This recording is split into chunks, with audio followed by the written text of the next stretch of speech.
ఉన్నారు యాంకరేజీ పోర్టులో నిలిపిన స్టెల్లా ఎస్ నౌకని బోట్లో వెళ్లి పరిశీలించారు. అక్కడి పరిస్థితిని స్థానిక ఎమ్మెల్యే కొండబాబు అధికారులను అడిగి ఆయన తెలుసుకున్నారు. ఈ సందర్భంగా కొండబాబు అధికారుల తీరుపై సీరియస్ అయ్యారు. రేషన్ బియ్యం పక్కదారి పడుతుంటే ఏం చేస్తున్నారని ప్రశ్నించారు. ఇలాంటి ప్రాంతాల్లో నిఘా ఉండదనే ఇలా చేస్తున్నారని, ఇకపై పర్యవేక్షణ ఉండాలన్నారు. ఇందుకు కేంద్ర హోంశాఖతో మాట్లాడాల్సిన అవసరం ఉందన్నారు. అంతకుముందు పోర్టులో రేషన్ బియ్యాన్ని పరిశీలించారు. ఇలాంటి వాటిని ఉపేక్షించేది లేదని ఆయన స్పష్టం చేశారు. నిందితులు ఎవరైనా కఠిన చర్యలు తప్పవన్నారు. ఇటీవలే స్టెల్లా ఎల్ నౌకలో రైస్ మాఫియా ముఠా గుట్టురట్టయింది. విదేశాలకు తరలిస్తున్న సుమారు 440 టన్నుల బియ్యాన్ని సీజ్ చేశారు. ఈ బియ్యాన్ని తాజాగా ఏపీ డిప్యూటీ సీఎం పరిశీలించారు. ఆయన వెంటనే మంత్రి నాదెండ్ల మనోహర్ అధికారులు ఉన్నారు.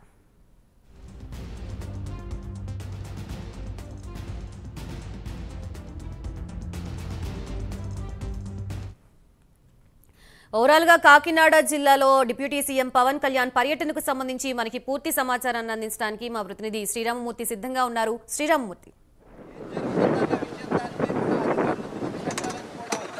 గాయత్రి, డిప్యూటీ సీఎం జనసేన అధినేత పవన్ కళ్యాణ్ దాదాపుగా 4 గంటల పాటు కాకినాడలో పర్యటించారు.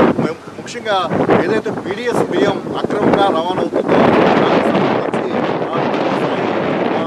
దృష్టి పెట్టారు. అయితే తనకి నిన్న గత 3 రోజులుగా ఢిల్లీలో బిజీగా గడిపిన పవన్ కళ్యాణ్ ఆ తర్వాత నిన్న తన దృష్టికి వచ్చిన వెంటనే ఇప్పుడు కాకినాడకు చేరుకుని కాకినాడలో ఏదైతే చుట్టుపడ్డ రైస్ ఉందో ఆ రైస్కి సంబంధించి ఆ పీడిఎస్ రైస్కి సంబంధించి మొత్తం ఉదయం నుంచి కూడా 11:30 చేరుకున్న పవన్ కళ్యాణ్ ఇప్పటివరకు కూడా మొత్తం పూర్తి స్థాయి దాని మీద ఆరా తీశారు. అదే ఇక్కడ యాంకరేజ్ పోర్టు అధికారులు తీరును కూడా ఆయన ప్రశ్నించారు. అలాగే సివిల్ సప్లైస్ అధికారుల పనితీరును కూడా నిర్లక్ష్యాన్ని కూడా ఆయన ఈ సందర్భంగా గుర్తించిన పరిస్థితి ఉంది. మరోవైపు చూసినట్లయితే యాంకరేజ్ పోర్టులో సముద్రంలో ఉన్న నౌక దగ్గరికి ఏదైతే స్టెల్లా ఎస్ నౌక ఉందో దాని దగ్గరికి కూడా బోట్లో ప్రయాణం చేసి ఆయన బోట్లో ఉన్న బియ్యాన్ని చూసేందుకు ప్రయత్నం చేస్తారు. అయినప్పటికీ కూడా కొంతమంది అధికారులు తన్ని లోపలికి వాడలోకి వెళ్లకుండా చేయడం కోసం ఎన్నో ప్రయత్నాలు చేశారు. పదే వాడ చుట్టూ తిప్పారు తప్ప తన్ని పైకి ఎక్కి ఆ బియ్యం ఏదైతే 4 అరల కింద 6 అరల కింద ఉన్నాయో ఆ బియ్యాన్ని చూసేందుకైతే వాళ్ళు అనుమతించిన పరిస్థితి, చాలా దారుణమైన పరిస్థితి కింద ఈ విషయాన్ని పవన్ కళ్యాణ్ ఇక్కడ మీడియా సమావేశంలో వర్ణించిన పరిస్థితి ఉంది. ప్రధానంగా చూసినట్లయితే రాష్ట్రంలో ఏ మూల నుంచి బియ్యం వచ్చినా కానీ ఇక్కడ కాకినాడ యాంకరేజ్ పోర్టు ద్వారానే ఎగుమతి అవుతున్న పరిస్థితి ఉంది. ఈ పోర్టు ద్వారా ఇంత తప్పుడుగా అక్రమంగా పీడిఎస్ బియ్యం రవాణా అవుతుంటే ఒక స్మగ్లింగ్కి ఇది ఒక జాతీయ కేంద్రంగా మారిపోయిందా అనేది డౌట్ వస్తుందని చెప్పి కూడా ఆయన ఆవేదన వ్యక్తం చేశారు. కేవలం పీడిఎస్ బియ్యం స్మగ్లింగే కాదు, ఇక్కడ మరోవైపు చూసినట్లయితే ఇక్కడ ఎవరైనా రావచ్చు. ఖజాబ్ లాంటి గతంలో ముంబై మీద దాడులు జరిగినప్పుడు ఖజాబ్ లాంటి వ్యక్తి కూడా సముద్ర మార్గం కింద వచ్చి దాడులు చేసిన పరిస్థితులు చూసాం. అలాగే అనేక మాదక ద్రవ్యాలు, అనేక హెరాయిన్ లాంటివి కూడా సముద్ర మార్గంలోనే రాష్ట్రానికి, దేశానికి వస్తున్న పరిస్థితులు చూసాం.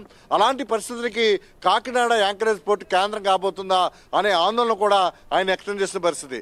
ఇలాంటి పరిణామాల మీద కేంద్ర హోంశాఖ మంత్రి అమిత్ షాకి తాను లేఖ రాస్తున్నానని చెప్పారు. అయితే సివిల్ సప్లైకి సంబంధించిన కొన్ని అంశాల విషయంలో కొన్ని కట్టుదిట్టమైన చర్యలు తీసుకోవాలనే విషయాన్ని కూడా పెట్టారు. అంటే పదే పీడిఎస్ బియ్యాన్ని సేకరించి అక్రమంగా ఆఫ్రికా వంటి దేశాలకి ఇక్కడ ఎగుమతి చేయడం చూస్తుంటే చాలా దారుణమైన పరిస్థితి. దీని మీద 1-2 సార్లు దొరికిన వ్యక్తుల మీద పీడీ యాక్ట్ పెట్టడానికి కూడా ఇప్పుడు పరిశీలన ఉంది. ఆల్రెడీ దాన్ని మూవ్ చేసాం. గవర్నర్ సంతకం అయితే కనుక ఆ పీడీ యాక్ట్ పెట్టే అంశాన్ని కూడా పరిశీలిస్తామని కూడా పవన్ కళ్యాణ్ చెప్పిన పరిస్థితి. మరోవైపు అంటే ఎంతో 40 కేజీకి 43.50 ఖర్చు పెట్టి పేదలకి ఇక్కడ బియ్యం అందజేసి వారికి జీవన స్థితిగతులు మెరుగుపరచడం కోసం అందిస్తున్న బియ్యాన్ని ఇలాగా దుర్వినియోగం చేస్తూ కొందరు గత ప్రభుత్వంలో వాహనాలు పెట్టి ఆ వాహనాల ద్వారా కూడా పూర్తిగా ఇళ్లకే చేరకుండానే అక్రమ రవాణా కింద తరలించిన పరిస్థితులు కూడా చూసామని చెప్పి కూడా పవన్ కళ్యాణ్ పేర్కొన్న పరిస్థితి. ఈ నేపథ్యంలో చూసినట్లయితే గతంలో జనసేన మేనిఫెస్టోలో పౌర సరఫరాల నుంచి బియ్యానికి బదులు నగదు ఇస్తారన్న ప్రశ్నకి అలాంటి ఆలోచన కూడా ఇందుకోసమే చేశామని కూడా ఆయన సమాధానం ఇచ్చిన పరిస్థితి. మరోవైపు చూసినట్లయితే ఇలాంటి అంటే పేదలు తినలేని బియ్యాన్ని ఇస్తున్నాం, ఇందులో నాణ్యత లేదనేది ఒక అభిప్రాయంతో పేదలు అమ్మేస్తున్న పరిస్థితి ఉంది. అలాంటి పరిస్థితుల్లో మీరు సన్న బియ్యం ఎందుకు ఇవ్వలేరంటే ఆ కోణం కూడా ఆలోచిస్తున్నాం.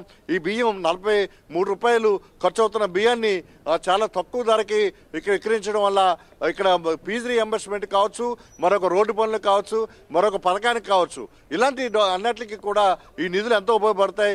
ఇలాంటివి ఇంత ఖరీదుతోటి ఇంత వ్యయంతోటి ఇక్కడ బియ్యం సరఫరా చేస్తున్నా కానీ పేదలు వినియోగించుకోలేని పరిస్థితిలో ఉన్నారు.